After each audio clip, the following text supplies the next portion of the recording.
Okay, UFC 271 just wrapped up, and we saw a lot of upset. Now, I predicted that the co-main event between Derek Lewis and Tai Tuivasa was going to be a knockout, with Tai Tuivasa actually winning that bout. But a lot of people did not see it that way. Even on YouTube, there was this polls that they had where you have to vote. And I voted Tai Tuivasa because I knew that Derek Lewis cannot take a beating. He cannot take a beating. And Tai Tuivasa is resilient, very resilient, that he could take a lot of punches and give it back. So um, Derek Lewis was going to come out and throw all he has on Tai Tuivasa. And in the course of him throwing out, he was going to get touched. And just like I said, when Tai Tuivasa actually touched him, he felt it and he wobbled. He can't take a beating. That's the thing about Derek Lewis. And now, I don't know if Derek Lewis is going to want to retire or he's going to want to fight anywhere else but Houston, because he has come up 2 losses in the two last competition or event that's been held in Houston, where he headlined or and co-main event right now. He has lost both of them, so it's pretty sad for him. I feel for him though. However, there aren't any emotions in the sports. Moving on to the fight between Jared Cannonier and Derek Lewis. Now, Derek Lewis came up with all the takedown attempts and everything, and Derek Lewis also is one of the fighters who cannot take a beating. He cannot take a hit. If you hit Derek Lewis and Derek Bronson is going to fold like a garden chair. So, as it is, Derek Bronson actually brought the fight, though. He did.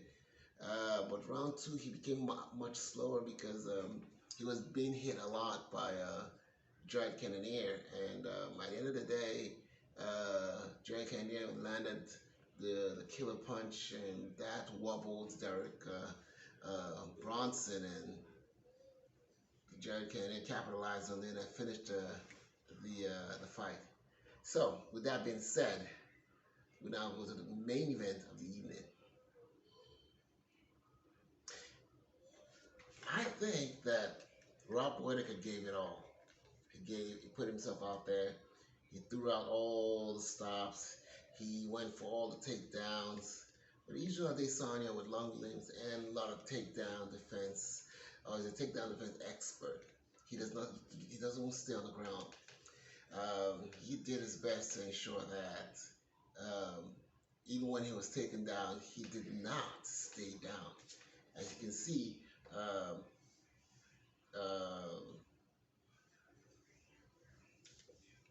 Rob Whittaker made a lot of attempts on taking Israel down, and because of that, he succeeded.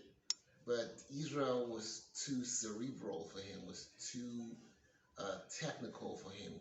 Now, what I noticed about the fight was, at the beginning, Rob Whittaker came with a game plan, a tactics, if you may say, and he was trying to execute the tactics, execute his game plan, throw this and that, try to do it from the outside.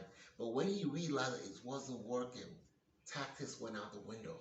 He resolved to being Rob Whittaker, going back to the old way of fighting, jumping in, slugging in.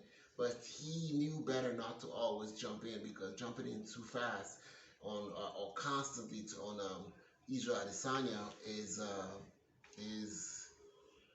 a recipe for disaster. So, with that being said, the fight went the full 25 minutes, and it went to the judges, which scored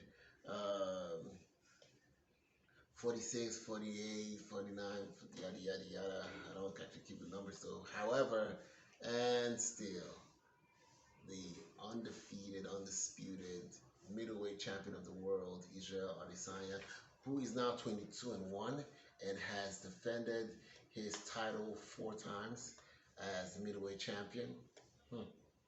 And I was not impressed with Jared Cannonier's win.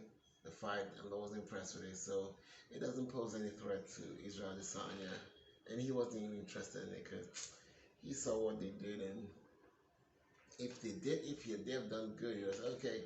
Jared, come over. You're next. But that wasn't good. So he just kept June open for the next fight, which is good. Now, one of the fighter from City Kickboxing who did good again was Carlos. Carlos also put up a clinic in the light heavyweight division, and he won by decision also. But the Blood Diamond, that was one fight which I did not even see the fight because here in Nigeria the fight starts at 2 a.m. So I went to sleep and set my alarm for 2 a.m. And at 2 a.m. when I saw my alarm came up, the fight was already over. I'm like, what happened? I mean, the first fight is not supposed to, or was not supposed to just start exactly 2 a.m. I mean, stuff's supposed to go on before the fight shows up. However, I missed the fight. I went online, I saw it on YouTube, and I saw that how the Blood Diamond he lost by submission. Well, he's gonna come back again. I know the feeling of being defeated in your first or your debut fight on such kind of a massive platform, but he's coming back. But well, let's hope he comes back soon enough. Good. With that being said, we wrap up UFC 271. We're going to be hammering a lot of the stuff later, but I still want to know what Dana White has to say at the press conference and what Israel Adesanya has to say at the press conference. So I'll see you later.